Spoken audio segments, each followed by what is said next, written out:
Welcome to Bloom with Bobby, where women and men from all walks of life share their story. I'm Bobby Hobson, and my guest today is Shari Russenberger. She is a wife, a mother. She is the director of the children's ministry at Bartlett United Methodist Church, and she's also the owner of Cookies and Crumbs. She bakes and decorates beautiful sugar cookies. Shari, welcome today. Welcome to Bloom with Bobby. I'm so thankful to be here this morning. Thank you for having me. Great. Each week we ask our guests, for the women, we ask them to choose a particular blooming flower that they feel best match their attributes and their characteristics. Now for the men, we ask them to identify themselves with a particular tree. And Shari has shows us the dogwood tree. And I have a visual aid. I hope you can see that. The dogwood tree is very pretty. I love to see them in the spring. So Shari, tell us why you chose the dogwood. I will. Well, actually, the dogwood is the state tree and flower of Virginia, and that is where I'm from. So it holds a deep meaning as a born and raised Virginia girl just living in Tennessee. Obviously now calling Tennessee home, but that is one way that I connect with that flower.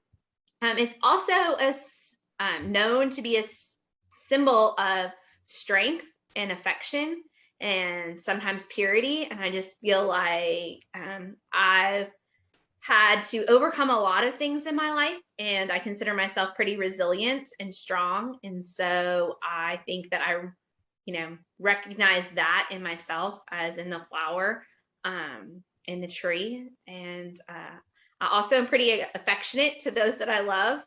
Actually, to just about anybody. I'm a hugger. So COVID has been especially difficult because there hasn't been much hugging. But yeah, so I just think that that's the reason why I love the flower, and it's pretty. It just makes me happy. It symbolizes springtime and happiness and rebirth and all of the things that I think are important to remember after a long, hard winter. Absolutely.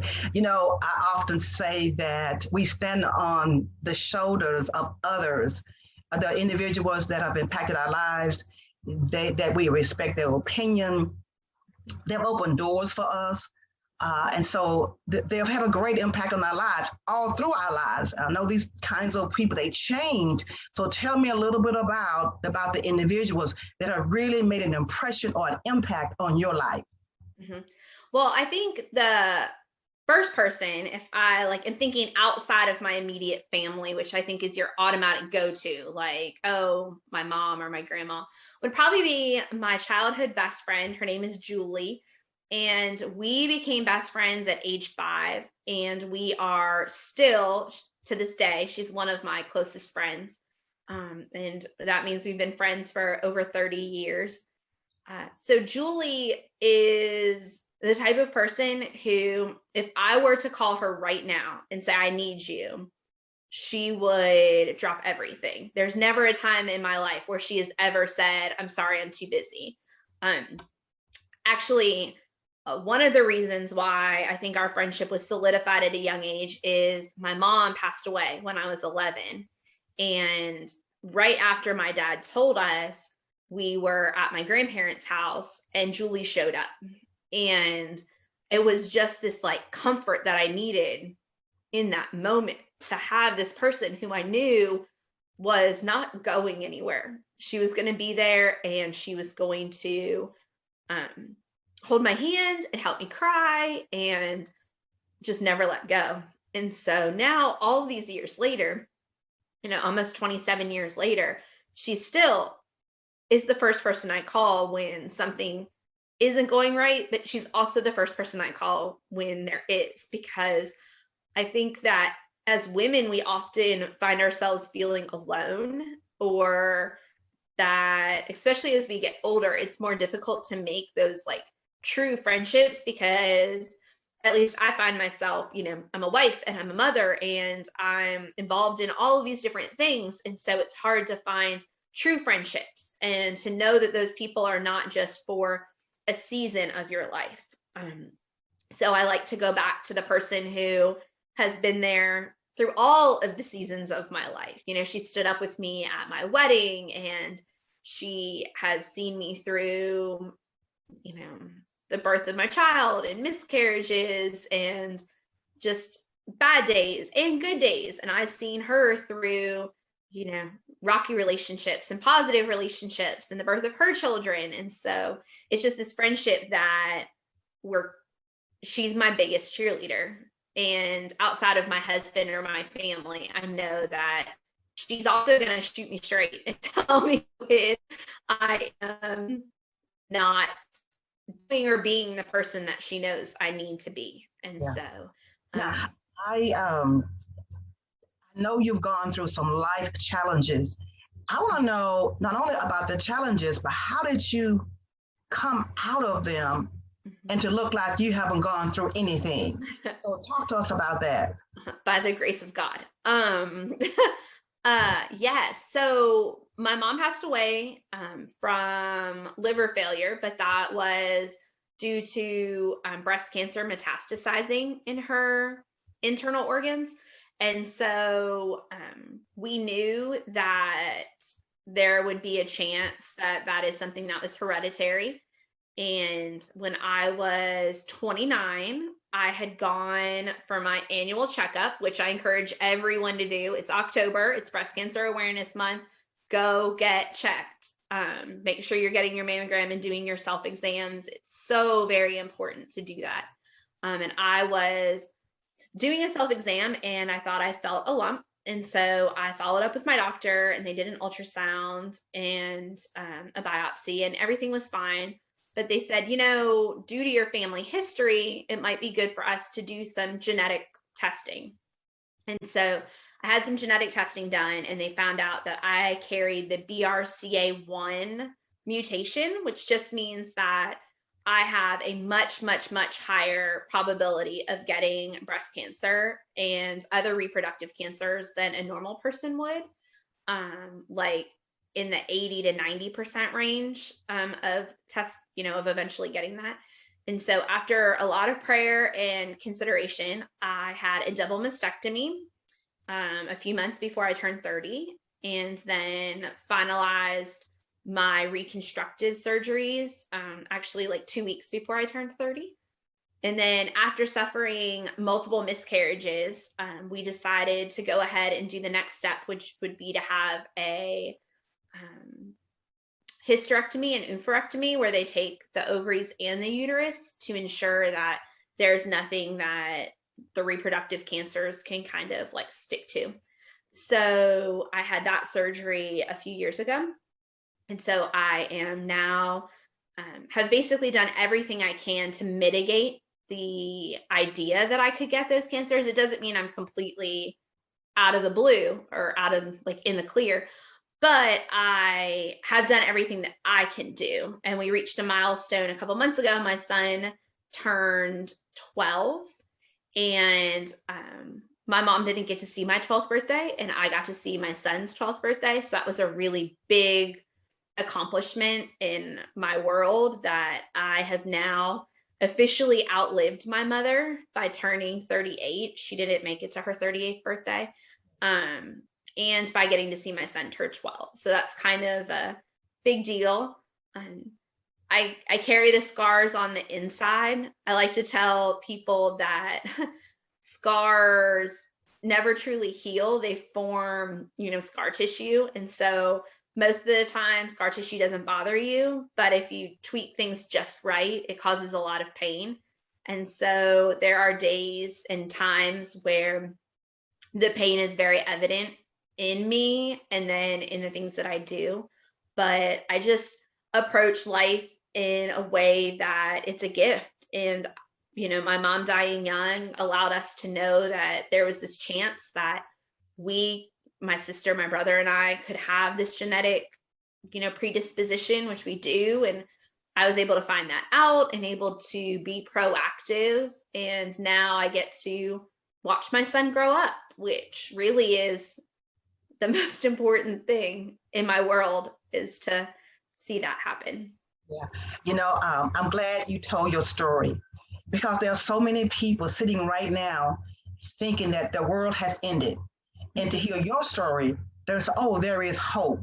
And so we use this platform as a way of letting other people know that it's possible, that you can make it, you can overcome, and you are a prime example of that. So I thank you for telling your story. Thank you. Tell me, I want to know now about the children's ministry, the director of the children's ministry at your church. So tell me a little bit about that and how does it work? And I went on your site and it was so exciting to see. I'm like, wow, they do a lot. So tell me about the children's ministry there. Yeah, we do. Well, I was blessed. There's no other way to say it, Bobby. I was in the right place at the right time. My son and I, well, my family, my husband, my son and I had been attending Bartlett Methodist Church for a few years, and their children's director had decided that her season at the church was done and she was going to move on to something new. And at that time, my son was about to go into the second grade. And for those people who have raised young kids, I had the absolute pleasure and I was blessed to be able to stay home with him for those first years of his life. And so I had kind of lost myself, I think, a little bit. I had been so much about being a wife and a mom that I forgot about being Shari and what that meant. And so I spent lots of time volunteering and trying to find ways to fulfill myself, but always just kind of felt like, I don't know what else I'm going to do. So the previous director had resigned and they were looking for someone new. And a couple of people had said, that could be a good fit for you. Have you ever thought about doing that? And I will tell you, no, I had never thought about doing that. If I'm being perfectly honest, I spent some time in the church as a kid, but after my mom died, we just didn't go to church. There were so many other things going on the weekend, and my dad was a single dad that it just didn't happen.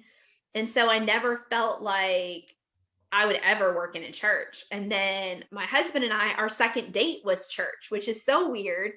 And then we were married in that church. And so I always joke and say that he brought faith back into my life. Like in so many ways, he's just the most amazing man. I'm about to ask you about the role that faith plays in your life. I know it does, but if you could elaborate a little bit more. Sure. So when I got this job, I thought I would be inadequate because I didn't know. And I struggled so much, losing my mom so young with, do I believe? Like, what kind of God would take a mother away from her young kids? Like, that just doesn't make sense to me. And so I think that part of my healing was really actually in the wrestling with that. And I remember thinking that made me a bad Christian because I struggled with, well, you can't like have disbelief and still be a good Christian. That just doesn't make sense. And I remember sitting down and talking to our associate pastor, Andy, prior to taking the job and saying, Andy, I just don't know if this is a good fit for me. Like, I struggle sometimes to believe. I wrestle with that all the time. And him sharing, Shari, there's stories in the Bible where that's exactly what happens. Think about Jonah. He tells God, no, I'm not going to Nineveh. I'm not going to go. And he wrestles with that. You see they're wrestling with the angel to the point where, they're breaking their arm in the wrestling over this ladder and Jacob and, but they never give up. And he said, and that's what you've done is you've continued to wrestle. And in doing so, that means you've never lost sight of your faith. You've just wrestled with how that fits in your everyday life now. Yeah. And so that gave me the confidence to go into this job and to try to share that with kids, because I think one thing that we do in faith is those who are, the loudest about their faith typically don't share the fact that they struggle with their faith. And I think it's kind of like in marriages, you give your best foot forward, like, look, my marriage is great. And behind closed doors, you may argue or fight but you're looking at other people and thinking, well, we're the only ones having this issue. And so I think as Christians, sometimes we fail to share that, faith is a journey, and journeys are not always easy, and journeys have peaks and they have valleys, but God is with us through all of them. Yes. And so I love being able to share that with the kids and say, you don't have to have all the answers. And while we like to say that every single answer is in the Bible, you can't flip to a certain page and say, God, how do I handle my friend being mean to me? Like, you may not find that exact thing in the Bible, but God tells you the recipe for being a good friend. He gives you the recipe for living a good life. He gives you the fruits of the Spirit to make sure you are doing what you should be doing. That doesn't mean we're not going to fail or fall short, but as long as we're trying, as long as we're wrestling with what we should be doing, we're doing it right. And so I think that is how I live my life, because I know that I fail more often than I succeed, I feel like. But I never stop trying, and I never stop wrestling with ideas and thoughts and just what I should be doing. I'm on this journey. And one of my favorite pieces of scripture comes from Ecclesiastes, and it talks about how there's a season for everything. And whenever I'm, frustrated or discouraged, I go to that and I just remember, like, this is a season. And sometimes seasons last a couple days, and sometimes they last a couple months. For COVID, the season has lasted for almost, a year and a half, but it's a season. And the beauty of that is that another season will come and new things will happen, and there will be a rebirth. And that's just kind of how I face life. And that's the beauty, is that I get to share that with kids, and I get to share that with young disciples, and hopefully have them learn that too. That is an excellent way to look at it. I mean, perfectly. So I want to move on. Now, tell me about cookies and crumbs. Yes. I have always loved to bake. It's something that I remember my mom and I doing. It's just a fun thing. And as a stay-at-home mom, I just like to try to make things special for Wyatt. That's my son's name, is Wyatt. And my mom was always the type of mom who did things big, and we had the best parties, and she was class mom. And so I want to do all those things too. So I started baking and decorating cookies, and it has been an adventure. It has been a journey, but it's where I find joy and peace, and where I can express my creativity. And I enjoy making other people happy. I do things because I really want other people to feel happiness. And I think that eating a cookie brings people joy, and I like to be the person that brings them that joy. That's good. That brings joy to my heart. Hear you say that. What would you tell your younger self? Who? You. I don't know. I have something I tell myself from, a year ago. I think that I'll say that all good things are worth waiting for, and that you don't need anyone else to tell you that you're worthy or enough, because you are. And I'll say that sometimes life happens, and the best parts of life will happen when you least expect it. That's the truth, that life happens when you least expect it. It does. So really, where do you go from here? Do you have anything on the horizon? Oh, I don't know. I feel like I'm at a crossroads in my life, and kind of what I want to do next. I love working at the church. I love working with the kids. Ministry work is hard. And I don't know that I want to do it forever. I think that it fulfilled a season of my life. And there's a lot of prayer going into when that season is coming to an end, if that season's coming to an end. I don't know. I also love making cookies and making people happy. And so I'm excited to see where that takes me in the coming months and years. My son is in 6th grade, and so I'm looking forward to transitioning him into a teenager, and he'll be driving before I know it and off to college, and then I'll be an empty nester, and that is crazy to think about. So right now I'm just savoring every moment in every aspect of my life. The kids that I get to spend time with at church, my son, my husband, my friends, crisp autumn air. I'm just trying to savor it all. That's right. And when the time comes, I promise you, you already know it. The Holy Spirit would move you and direct you in whatever path you take, and with your joy for life and the challenges that you've overcome.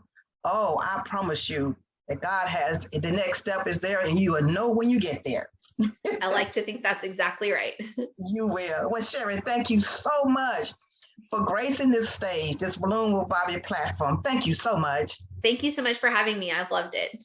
Good. And thank you all for watching. We upload new content on a weekly basis. I do encourage you and invite you to tune in, because you never know what story you might hear that will be your answer to your story and cause your ending to end very well.